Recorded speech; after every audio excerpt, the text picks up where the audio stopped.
Marshall here. Welcome back to the Realignment.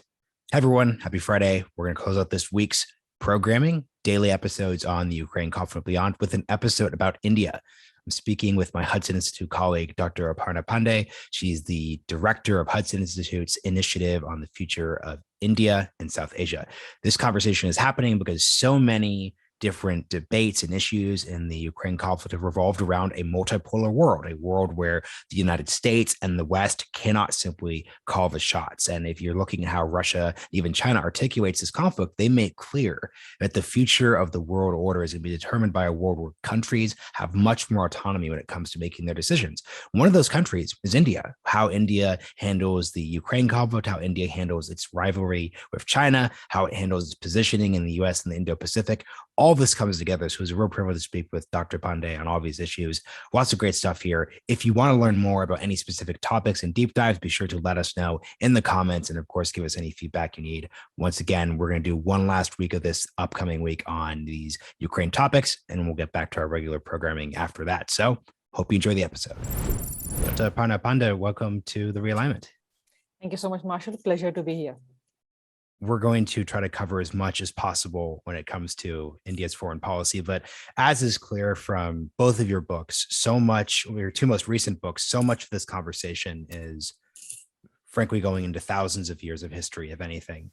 Therefore, we're not going to be perfectly able to cover everything, but just really want to give an introduction here. So let's start with the most basic and zoomed into the news here. How would you describe India's foreign policy positioning and decisions in the context of Russia's invasion of Ukraine? So to understand India's reactions to the Russian invasion of Ukraine, you have to understand India's relations with Russia, which go back to India's historical relationship with the Soviet Union during the Cold War. First, India's balancing act, as I would call it, has to be understood in the context of Russia being India's historical and ongoing defense supplier. 70% of India's military arsenal is Russian made. About 50% of India's arms imports are from Russia. So you have to understand why India would need to make sure that those spare parts, those supplies don't get stopped or don't get hurt. And in this, please bear in mind that India's geographical situation. India has China to its north. There's an ongoing border conflict and border dispute. For the last 2 years, Indian and Chinese troops have been on the border since April 2020. And so India needs to make sure that if and when China, Chinese troops again cross the border, India should be able to defend itself, because when India fights with China or has a conflict with China, India is doing it on its own. So India needs to make sure that those military supplies are provided. So that's part of the reason. The other part is, again, the China factor, which is that India would like Russia to keep India's interests in mind, even while Russia is becoming closer to China. And so from Delhi's point of view, the way to ensure that Russia keeps India's interests in mind is to continue to purchase sort of limited military supplies from Russia and some oil. That is how it is seen. Please remember, however, just one final point, Marshall. India-US bilateral trade stands at 146 billion with a B. In US, European Union, UAE are India's top trading partners. India-Russia trade, total trade, stands at $10 billion with a B.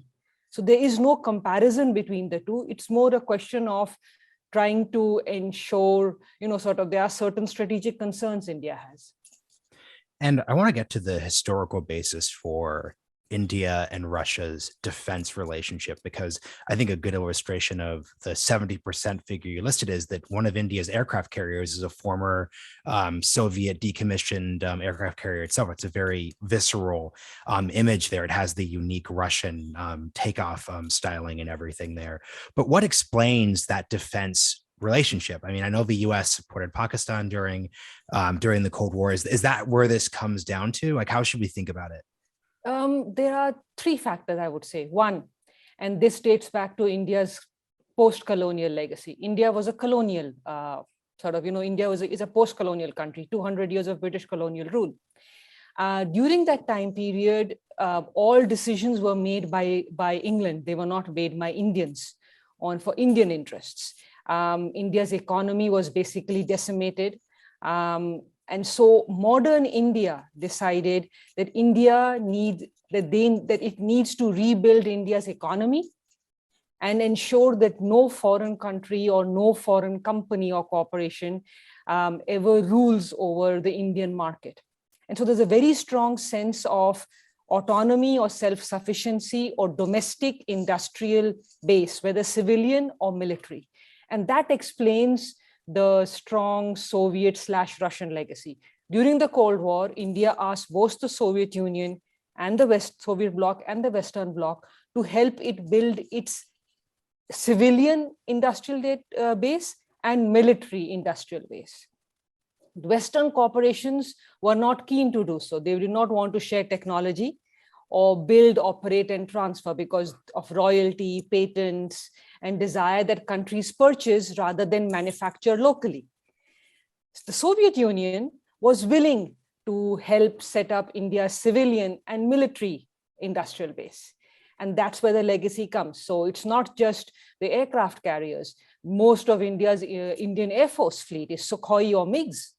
There are a few Rafales from France and there are a few Mirage from France, but that's all. And that dates back to the fact that India understands that to be a global or a great power, you need your own, you need a domestic defense base and a domestic economic base. And Western corporations were reluctant to do that. And this is interesting because to that, then a key part of the story you're telling, especially in Making India Great, is the reality of India's economic growth, its positioning on the global level. Yet there is this deep dependence on a Russian arms industry. How has India gone about diversifying? Because once again, China went through this dynamic on their own as well too. So what's the state of India's future-facing defense policy when it comes to manufacturing and procurement? So what I had laid out was what India has wanted. Unfortunately, India has not been able to achieve a lot of what it wanted.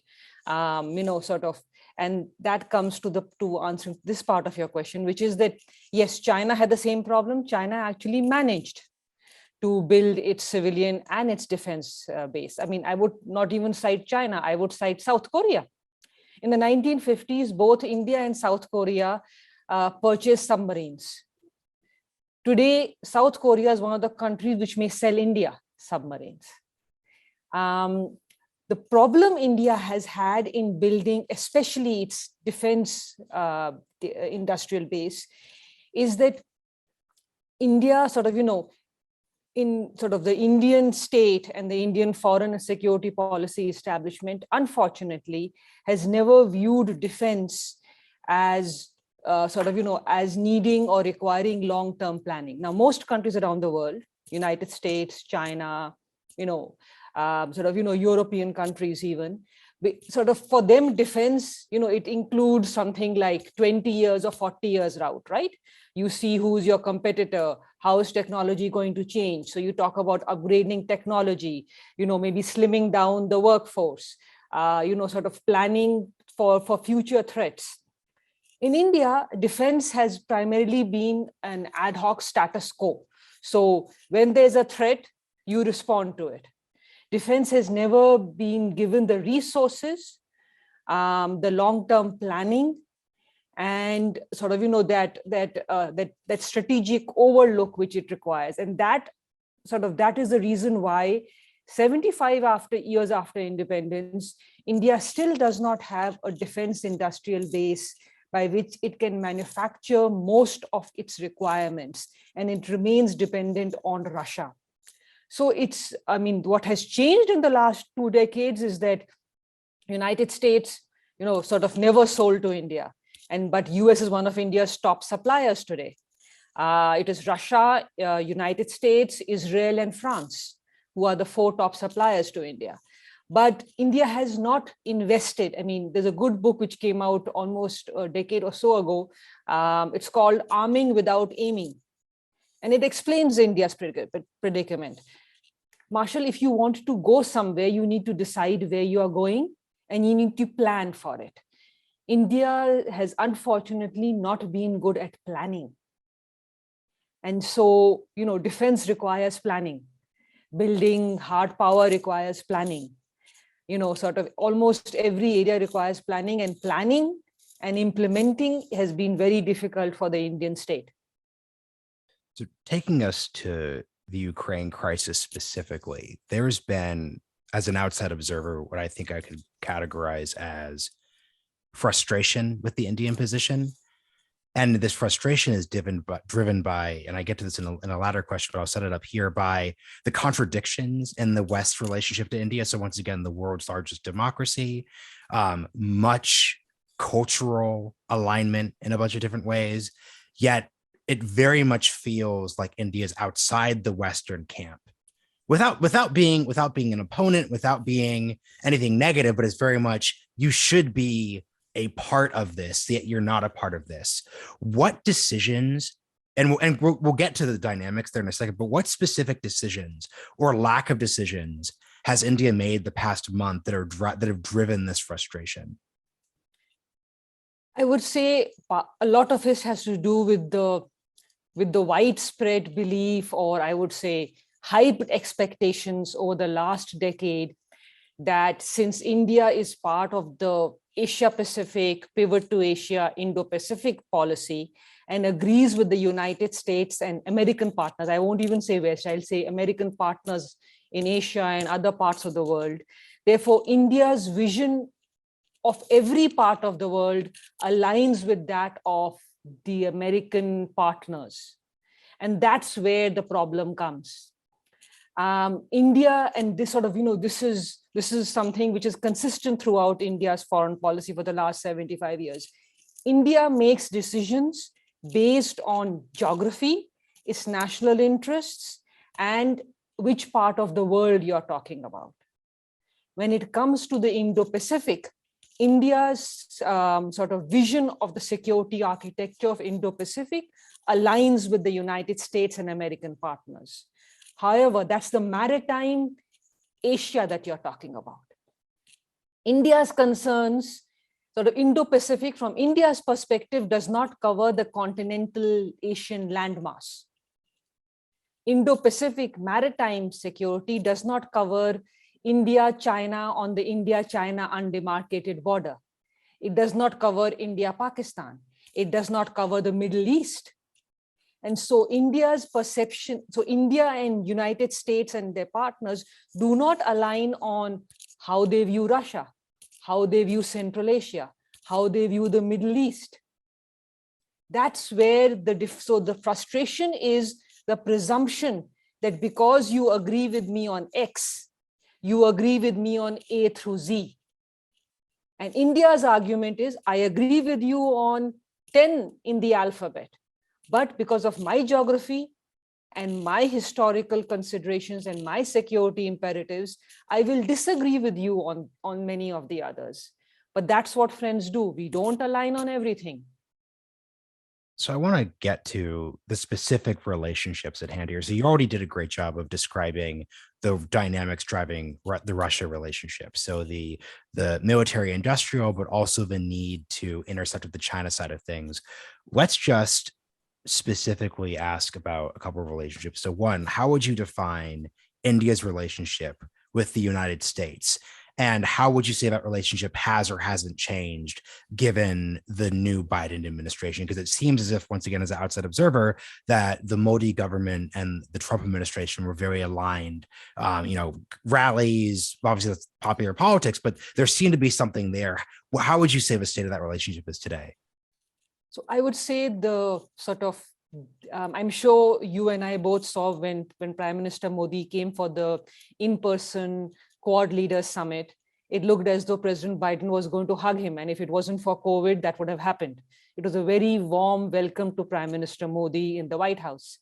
So sort of the last 2 decades, almost 22 years, and I date this back to President Clinton's visit to India in March 2000, which really changed or transformed the India-US relationship. But basically, every American president since since 1999, 2000, I would say, has visited India, has had a good relationship, has spoken about India as a natural ally, a natural partner, the partnership of the 21st century, a country we would like as a great power, and a country which which is critical for US interests and aligns with US on values and every other area.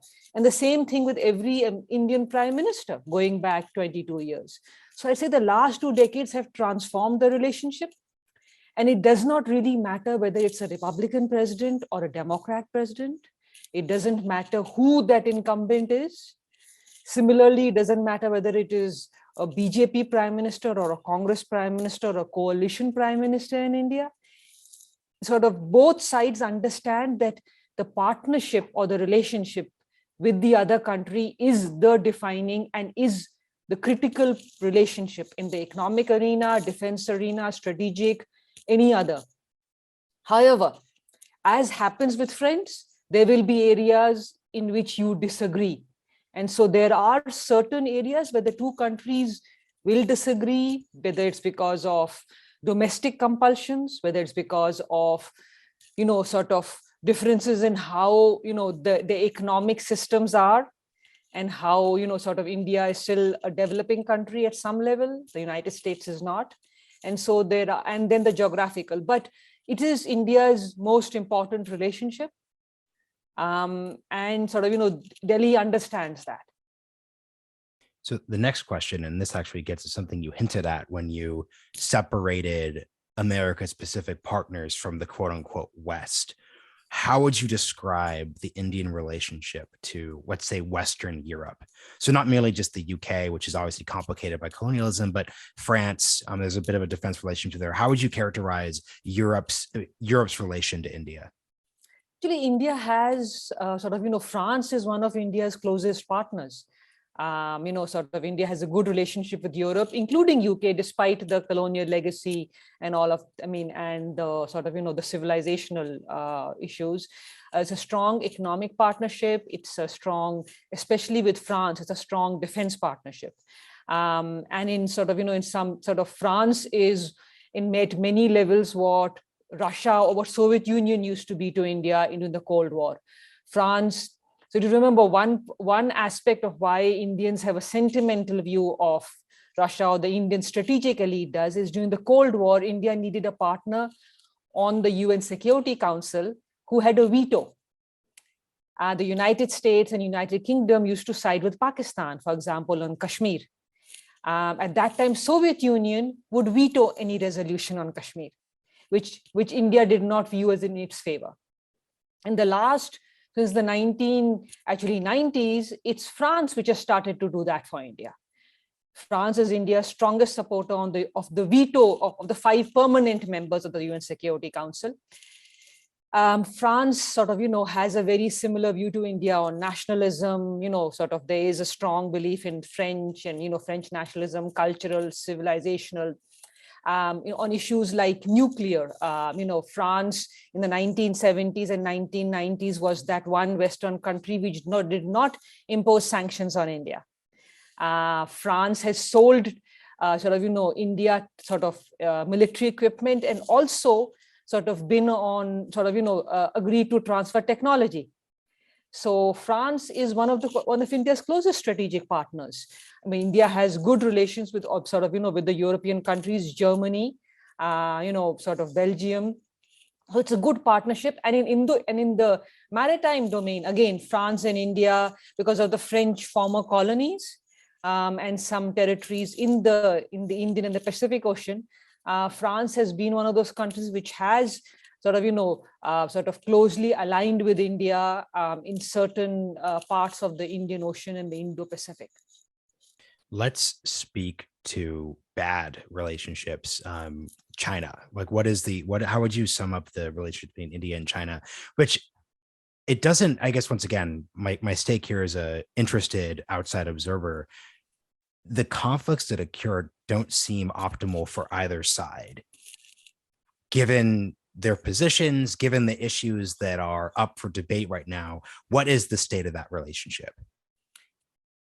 The state of that relationship is, I would say, is at its lowest, barring maybe 1962, 61, 62, 62, India, China fought their last war, which India lost. But the state of the relationship is almost as bad as, I would say, the late 1950s. And sort of, being as objective as I can, I would say a lot of that falls on China. And the reason is, so the two countries are also civilizations. The two countries have a very long border. It's about 2,167 miles long border. Most of it is undemarcated. Most of it is high up in the mountain ranges. Since the 90s, there are other issues as well. So there's Tibet, there's China's, increasing sort of penetration into a region India refers to as its sphere of influence, which is South Asia, Indian Ocean. But purely coming to the border dispute between India and China, from the 1990s, the 1990s, the two countries signed a border agreement and basically said that we would keep this on the back burner, we would build ties, and we would sort of, even if it doesn't resolve, we can at least have a normal relationship. That is why China is one of India's top trading partners, because the economic relationship really boosted. But from for the last, I would say, 8 years or 9 years, basically since President Xi took over, at sort of repeated intervals, the Chinese PLA has encroached on some part of this undemarcated and some part of the territory which has been with India for decades, and taken over territory basically in a 2 steps forward, 0 step back position. In previous occasions, India has said, okay, let's have a conversation, let's have a dialogue, both sides should move back. India moved back, China did not. When the latest round started 2 years ago, India decided that this time we will not go back unless the Chinese troops go back from every position along the border. And so there's been a stalemate for 2 years, because even sort of, the Chinese foreign minister was in India just today, was in Delhi today to talk about the border issue. But from China's point of view, China wants India to move on and forget what China has taken over the last 2 years ago. And India says, unless you actually move back from certain positions and go back to status quo ante, or at least some part or status quo ante, we are not going to move on. We are not going to forget about it. So I see it as President Xi's desire to ensure that before the party Congress, which is this year, he can tell the Chinese people that he has managed to get back certain territories. He has restored China's prestige in the world. That includes what he did in Hong Kong, what he would like to do in Taiwan, the South China Sea. And you must bear in mind, Marshall, China, sort of according to Chinese maps, if you look at the Indian map, China lays claim to all of Ladakh, which is 1/3 of an Indian state, all of Sikkim, which is an Indian state, and the entire Indian state of Arunachal Pradesh. Chinese maps claim all of that is Chinese territory, by default of the fact that many centuries ago, some parts of that region, of those territories, used to be part of the Tibetan Empire or Tibetan Kingdom. And so it's basically a dispute between a country which is status quo oriented like India, which said we inherited borders. They may not have been ideal, but we don't believe in revisionism. We will deal with the cards that we have been dealt with. And a country like China, which believes no, it's a revisionist, revanchist regime, which believes that it needs to take back every territory it believes the Middle Kingdom ever had centuries ago. I'm so glad you introduced that status quo revanchist frame, because it gets to a question I had a little later on that I'll just raise here. You obviously remember this discourse, but this was just when I was just much younger. You'd read about this in, high school or something. This idea of the BRICS, so Brazil, Russia, India, China, then South Africa. There was this rising set of powers in this post-Cold War era that sought to challenge the power structures of this very Western-oriented post-colonial, post-Cold War bit. And among, separate from the lack of economic performance and South Africa and Brazil's difficulties, part of the reason why this framework doesn't seem to be particularly useful is actually within the BRICS, there's actually a large amount of disagreement. So I would say specifically Russia and China are these revanchist, revisionist powers that you were describing. Putin specifically, when he's articulating this crisis in his invasion of Ukraine, is saying, I am challenging this unfair Western order. Once again, to bring in more of this multipolar discourse, how does India think about the multipolar discourse? Because it's very interesting, right? Because on one hand, independence, autonomy, that would be something which would push India towards, we want this multipolar order. We think the status quo isn't fair. But on the other hand, as you just articulated, when Russia and China speak of this multipolar non-Western order, they are basically arguing that they will have more ability to advance their own interests that in much ways are against the status quo. So how does India just conceive this remaking of the world order? Because and from both angles, you see competing, I think, desires, I'd say. So India's foreign policy at its core would like a multipolar world order, because the belief is that India, with its limited economic and military capabilities, can only play a role on the global stage when there is a multipolar world order, of which India is one of the poles, because there's a strong belief within Indians, both the general public and the Indian leaders, that India is a global power or a great power and deserves to be on the global high table. Now, the reasons why it wants to will differ from those of other countries. Most countries will say, it's economic and military power. So, I don't need population. I just need hard power. India's view is different. But India is a status quo oriented power. India does not want to change the global world order by force to ensure a multipolar world order. India presumes that there will be a multipolar world order because that is what will be suitable for the world. So it's not that it is that, like Russia and China, it would like to change by force and create a multipolar world order. It believes that that is the default order for the world. Where India would like changes would be, for example, the economic arena. And this is partly because of being a developing country or a post-colonial country. So in institutions like the World Bank and IMF, for decades, India was one of those which said you need to give more power to countries which are developing countries. Only developed countries should not make decisions for the rest of the world. On the United Nations Security Council, similarly, India, but along with Japan and Germany and Brazil, feel that there should be just those 5 countries which were the victors after the World War II, should not remain the 5 countries on the veto holding 5 permanent members of UN Security Council. It should be broadened to include more countries which are economic powerhouses or by population size deserve to be there. But it's not a desire that, okay, if tomorrow UN Security Council doesn't change, India will withdraw from the UN.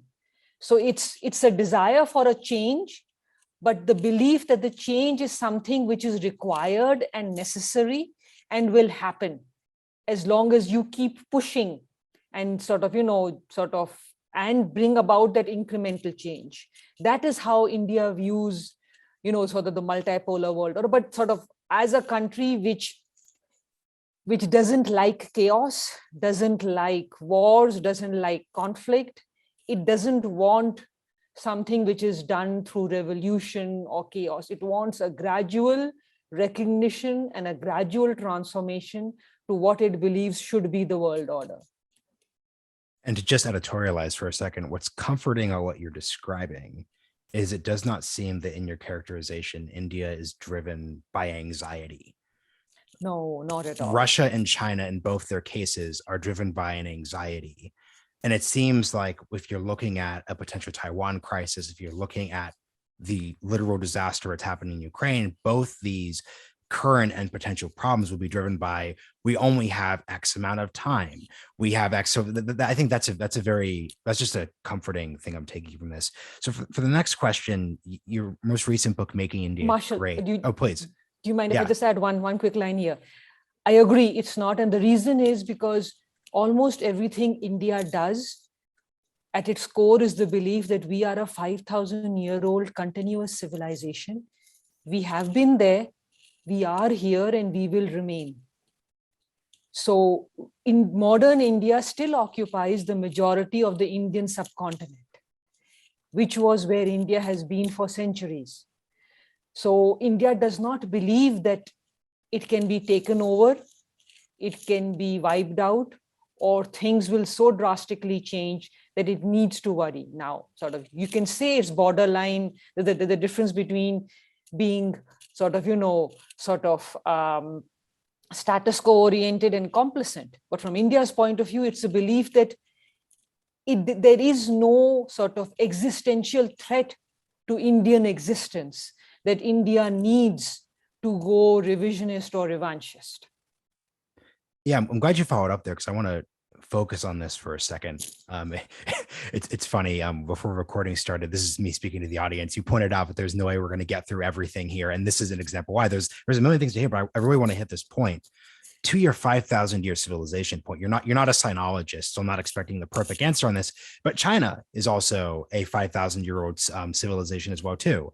China, and then this is what my actual question is.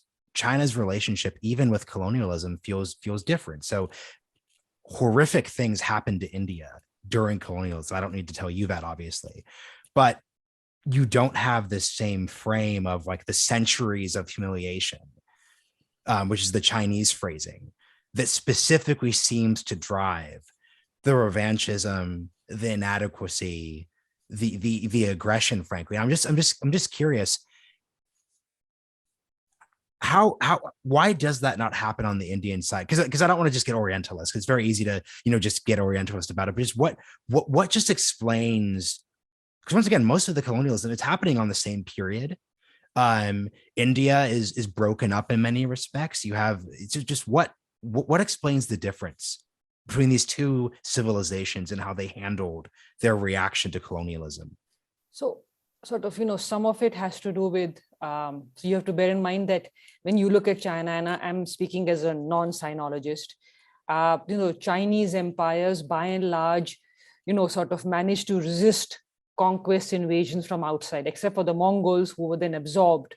By and large, the Chinese empires expanded, and sort of it was only the Mongols who took over and then were absorbed, and later on the colonial powers. But the colonial powers came in and took part. China was never fully colonized. It was, some parts were taken over from the Opium War onwards, all of that. But there was sort of, there was a view of the barbarian, the view of the outsider, the view of, China sort of, going through all these centuries of humiliation.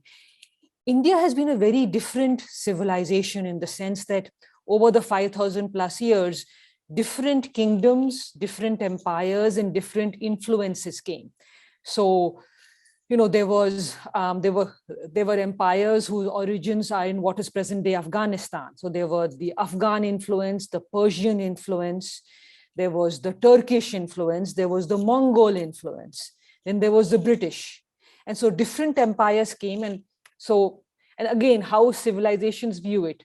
Hindu civilization, by and large, is an inclusive civilization. There's a view that, differences enrich you rather than sort of you resist differences. So Indian civilization today is an amalgamation of all those influences which came over centuries. So the Indian reaction to colonialism comes out in India's foreign policy, in the sense that India wants autonomy in decision making. wants to ensure that, any decisions Delhi takes is because they are in India's interest, not because, Tokyo or Washington or Brussels or London would like India to make them. So there's a very strong streak of independence and principled independence or decision making. Second, it comes in the arena of economics, where India would like to build its make in India, build its economy, because it doesn't want to be dependent on foreigners, or doesn't want, the ship following the boat or the flag following the boat. And so sort of, doesn't want India's economy to be wiped out again. And in the military arena, where India wants to be independent, but it doesn't come in there is no sort of, knee jerk, we don't want to be part of the world, or knee jerk that we have to fight, every foreigner. Now, I would put a caveat here, and that is that they sort of, there has been, there have been two strands over the centuries on sort of, or let's say, two contending visions of what India and the idea of India is, just as in every other country, just as in this country. What is America? Who is American? What is citizenship? And so, sort of that conflation of, sort of, is it, so these two strands remained through centuries, remained in the national struggle, and have existed to this day. There are those who believe, as I described, that India is an inclusive civilization. And as the Indian constitution lays out, it is sovereign, secular, democratic, plural. And if you're born in India, you're an Indian, doesn't matter where your ancestors came from. And then there are those who believe that India is about 81% Hindu, and therefore it's a Hindu majority country, and it should be a Hindu majority state. And so sort of, there are those social pulls. There are people who have, a view that India should not be this inclusive, and there should be there are those who say Indians should not speak English. There are those who say they should speak Hindi. Sort of they should not dress in Western attire. It is there, but sort of that conflict remains. And, as of now, it's still a back and forth. I hope my long answer explains what you asked. No, it's good. And I accidentally muted myself. I was just adding, I'm really happy that you mentioned that it's complicated in terms of India, because we're doing in an hour this explanation. And if we tried to do an episode around what is America, that would obviously that could be an entire podcast on its in of itself, like beyond just one episode. So I appreciate the nuance you're giving here. So there's been a consistent theme throughout this episode that I want to make very explicit, which is, and I'll just ask this question directly: is India a superpower? Because you've kind of hinted at economic underperformance. I think the way that a just Western consumer, like let's say someone who reads The Economist or something like that, would say is India is always the future, just next year. I think that's really just what I genuinely, like, I grew up with like Economist covers in my house growing up, and I actually think I could literally see, like, I didn't actually read them, but I just think of a cover, 2003. That style of rhetoric would always be there. So just please speak to, I don't want to say false promise of India, because it's real promise, but I think speak to the maybe I don't want to be rude, but underperformance may be the right word to use there without being pejorative, but just speak to that. Yeah. So sort of, it's two ways of looking at this question. If you want to ask, do Indians believe that is India a superpower or a great power? Yes. The majority of Indians and most Indian leaders believe India is a great power and is a global power.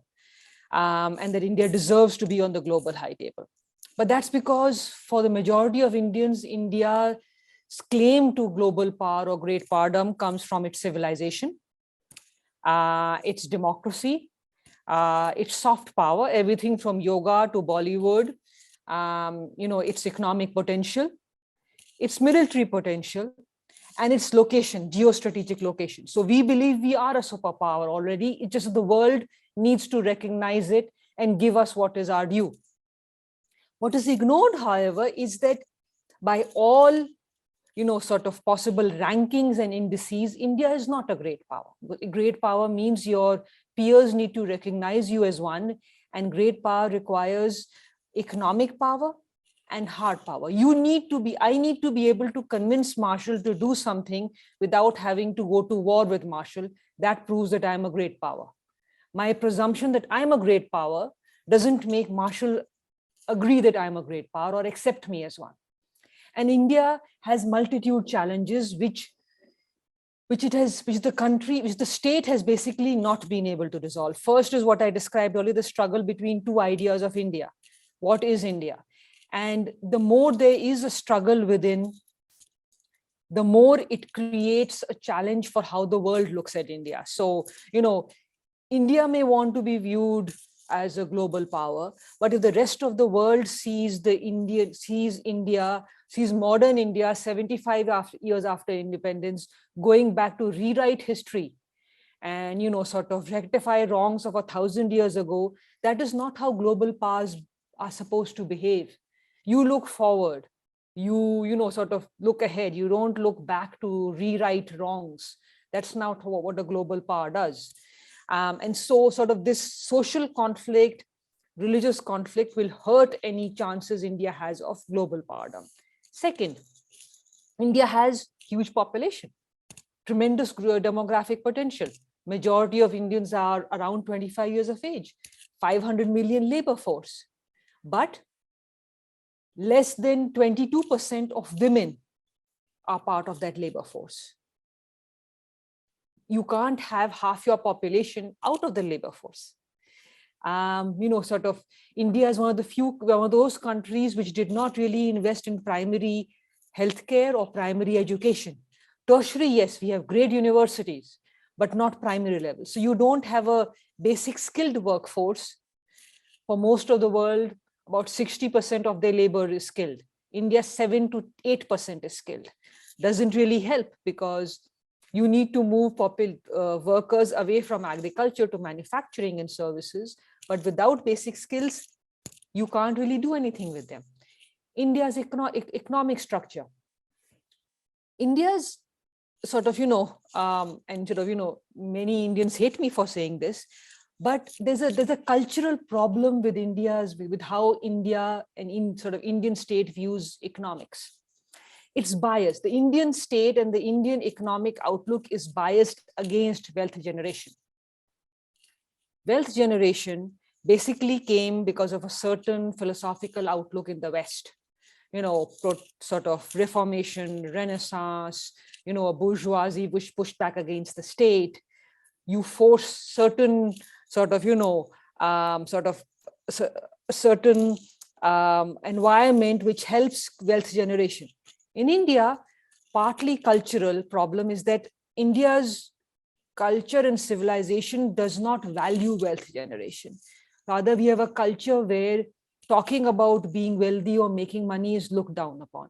Second, the modern Indian state and the way India is one of those countries where democracy preceded capitalism. So you have a modern democratic state, which means you need to redistribute wealth where the majority is poor, but you are redistributing before you are making money.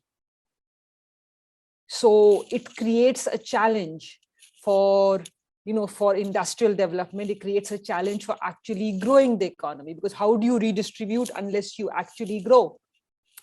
And so you don't have you don't have a strong free market or a capitalist institutions, and the government has a very paternalistic view and doesn't and so India's economy has at time periods grown very fast.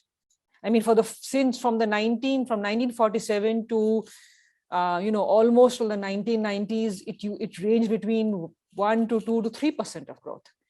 In 1990s, India implemented economic reforms, and so for a decade we had 8 to 10%, but we are back down again because we've still not understood the importance of unleashing the market. There's a reluctance to do that. Finally, and I mentioned this a little earlier when you asked about defense and military. India is a large military if you go by numbers, personnel and equipment. But large military is not a great power military. Unless you invest in resources, unless you invest in upgradation. So for example, if 70% is Russian military equipment, how up to date is it? If about 68, 67% is old and needs to be replaced, then how upgraded is your military? If you don't plan for 20 years out or 40 years out, then very soon you'll have equipment which cannot be used. And we are seeing this in the Russia-Ukraine crisis. A lot of Russian military equipment is not up to date and upgraded. And so if India wants to be a great power, it needs to upgrade and update its military. And that modernization hasn't really happened. So the next question would be, the undercurrent of this entire conversation has been India's post-colonial, post-1947 foreign policy, especially during the Cold War. And as it seems very clear that on two fronts now we are entering into a second Cold War, this history is even more necessary than before. So I would just love for you, and feel free, you know, we're nearing the end here, so go as long as you need to go. And this is hard to sum up perfectly, but just give us just an overview of India's post-colonial self-conception, leader of the second world, neutrality, just as effectively as you can convey that. So most countries' foreign policies are framed, you know, sort of based on how they view themselves and how they view their place in the world. You know, the United States has a certain conception of itself, a city on the hill. There's a belief that, you know, you came on the world stage, you were reluctant, and then, you know, there are certain core principles. Same thing for India. By and large, India's foreign policy has remained the same for the last 75 years. And there are certain core principles. First is, as I mentioned earlier, as a 5,000-year-old civilization, India's view is that India was a great civilization and India will be a great power. It just needs to wait for the world to accept and recognize it. But India's conception of power is different. India does not believe that India needs to become a security provider for other countries. India does not believe that it needs to use its economic or its military might to change, because it's a status quo power, so it doesn't believe in changing things.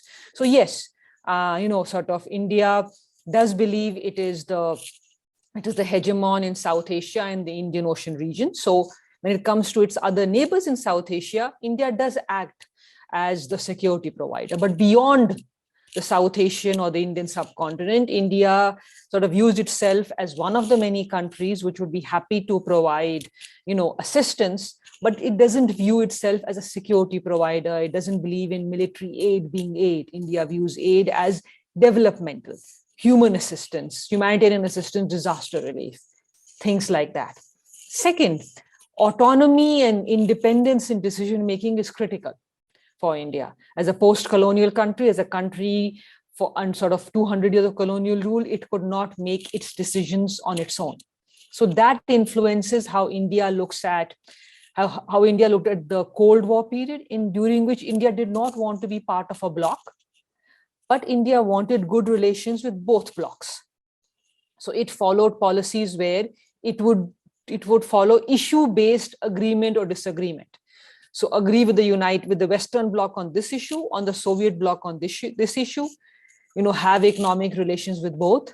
And also, in some ways, India felt that this helped India do what it has always believed it should, which is be an example or a guide to the developing part of the world, or the third world as it was called.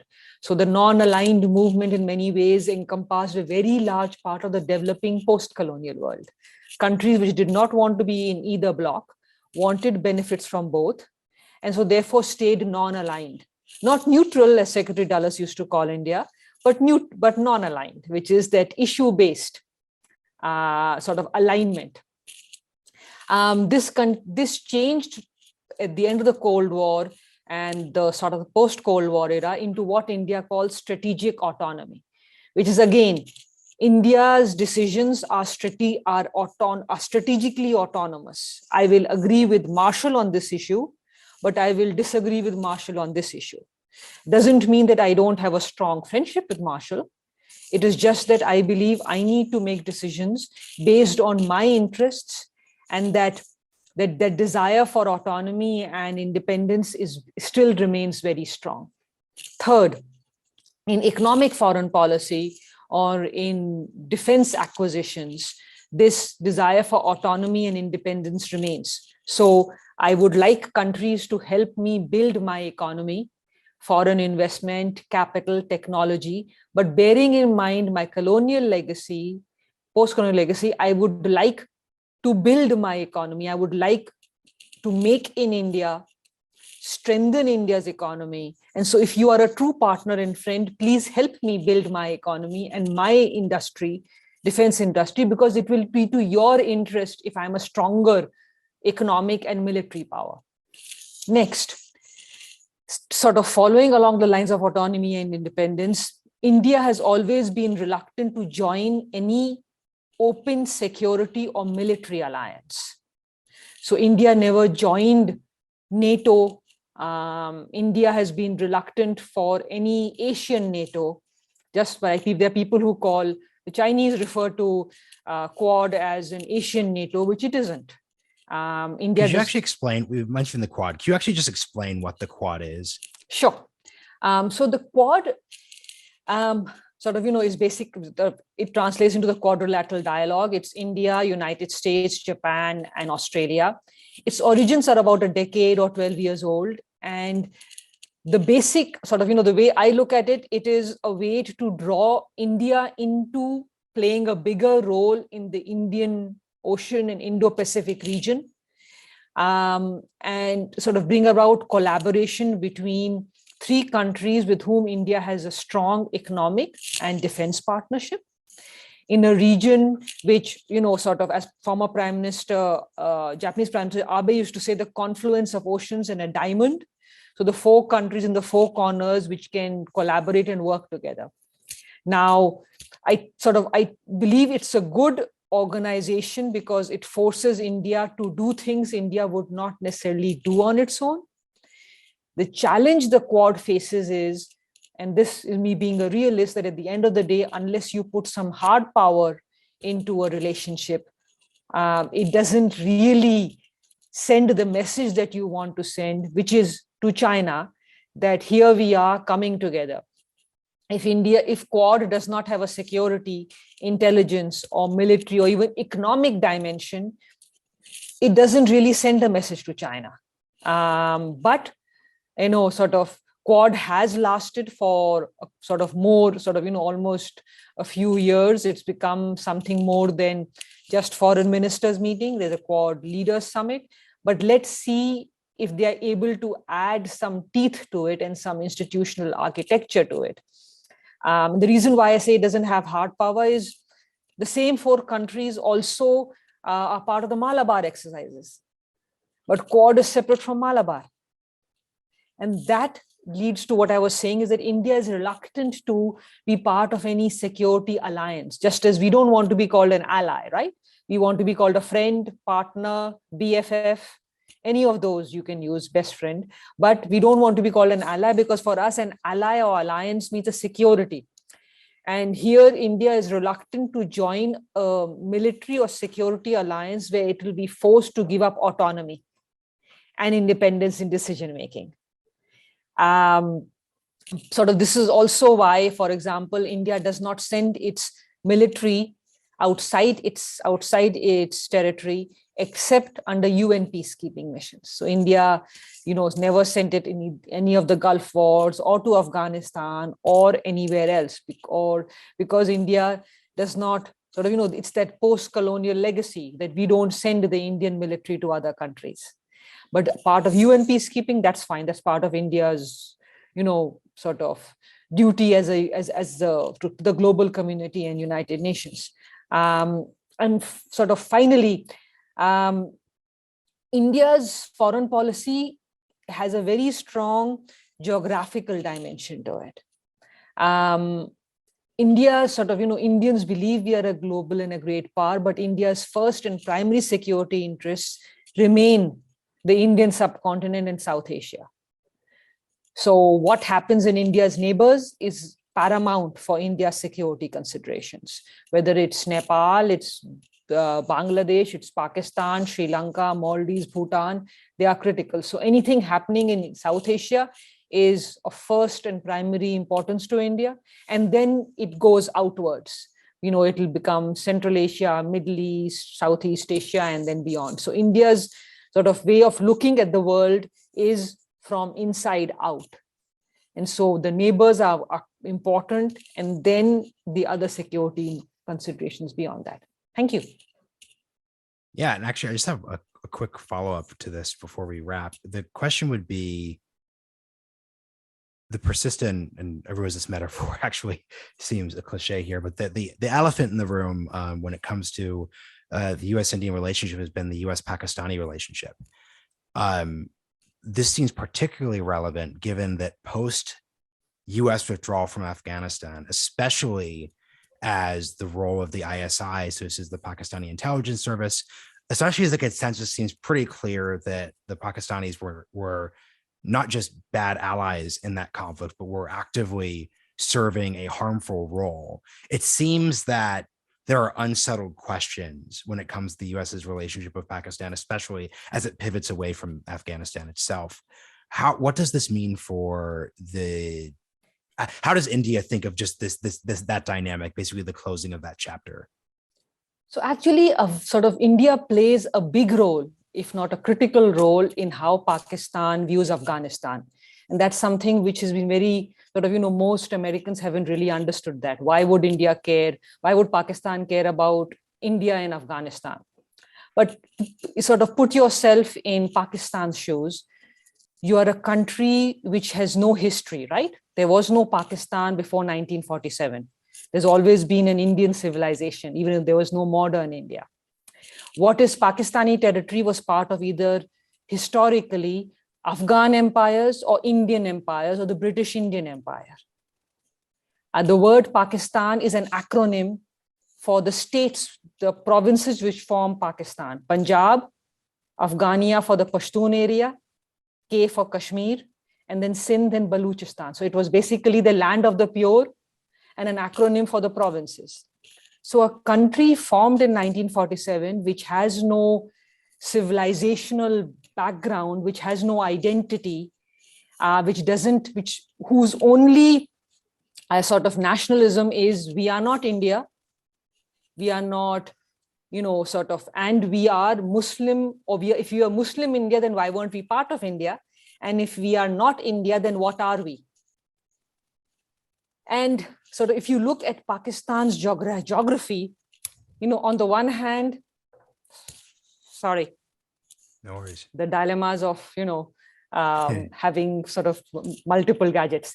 So if you look at Pakistan's geography, on one hand, you have India, on the other side, you have Afghanistan, right? All of Pakistan's ethnicities are similar to both its neighbors. So there's a Punjab in India, Punjab in Pakistan. There's a Sindh, there's a Rajasthan.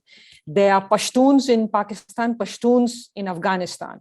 There are Baloch in Pakistan, there are Baloch in Afghanistan and Iran.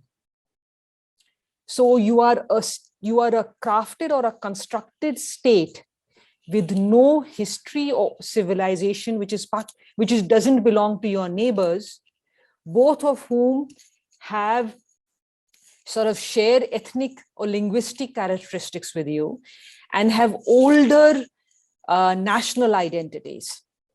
And to top it, India and Afghanistan have had very good relations since 1947, with the only times India has not had relations with Kabul is when the Taliban were in power. Mm-hmm.